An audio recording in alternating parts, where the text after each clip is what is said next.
Good evening, my name is Corporal Paz Tariq, and I'm from Reedsville, North Carolina. Good evening, my name is Corporal Fermetta Anthony, and I'm from Bronx, New York. Are you a Marine who's tired of watching others cheat on their PFT? Overhear them counting 1, 2, 3, and then jumping to 10, 11, and then somehow mysteriously ending up at 30, counting their partner's crunches? My name is Ebony Mosby, an active duty Marine, and I am here to tell you that there will be some changes that will hold Marines accountable and reinstill the integrity of the Marine Corps. Let's take a moment to think about our personal fitness goals. Then let's take a second to think about how that aligns with the Marine Corps. See, the Marine Corps' job is to strengthen you mentally and physically, but you knew that when you walked into the Marine Corps recruiting office. You went into that office wanting to be a part of the world's finest fighting force, willing to make the necessary sacrifices and determined to complete any task the Marine Corps threw at you. You wanted to wear the uniform that war heroes have died in. Having the opportunity to wear that uniform comes at a cost that you were willing to pay. You don't just wake up and be a Marine, you earn it. It starts with the most dreadful part, 13 weeks. 13 weeks of every day waking up at 4 in the morning, just to be told how to tie your shoes, how to put your clothes on, how to make your bed, just to be able to go outside and endure physical training up to an hour or two. The physical fitness training is to prepare you for the physical fitness test, the final event you must pass before you are rewarded with the title of Marine. The PFT was created because of the gradual decrease in physical fitness, according to the Assistant Commandant Lieutenant General McGee in 1956.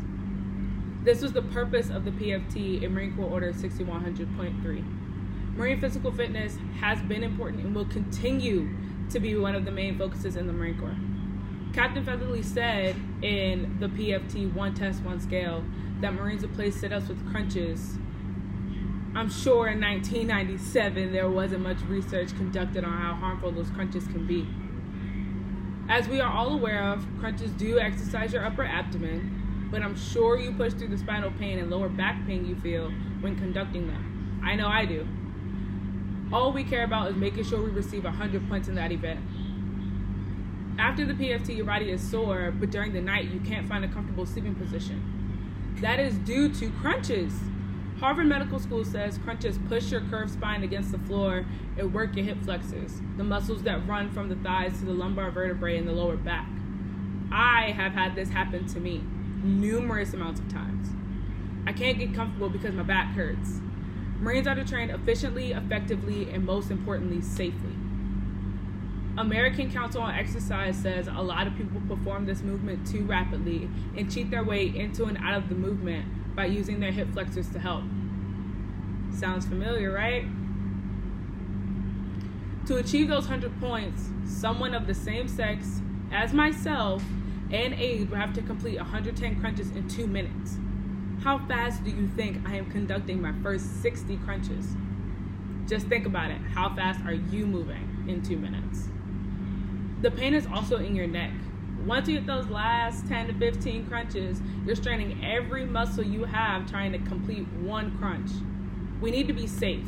We need to practice healthier, less body damaging exercises.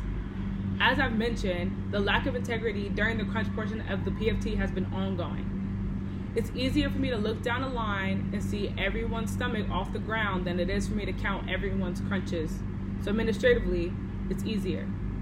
This was said by a Marine Raider on January 4, 2018, when the Marine Corps began contemplating the use of planks as an alternative to crunches. Planks are an overall better exercise than crunches. Conducting a plank will not result in a restless night. Planking will actually help you with your posture, and it works out your core and entire body, not only your upper abdomen like crunches. Since you need your core to do just about everything. The Mayo Clinic staff says, strong core muscles make it easier to do many activities, and weak core muscles can lead to less endurance. As Marines, endurance is essential. We are required to hike up to 10 miles and run 6 miles at any given time. We are expected to do this with ease because we train efficiently, effectively, and safely.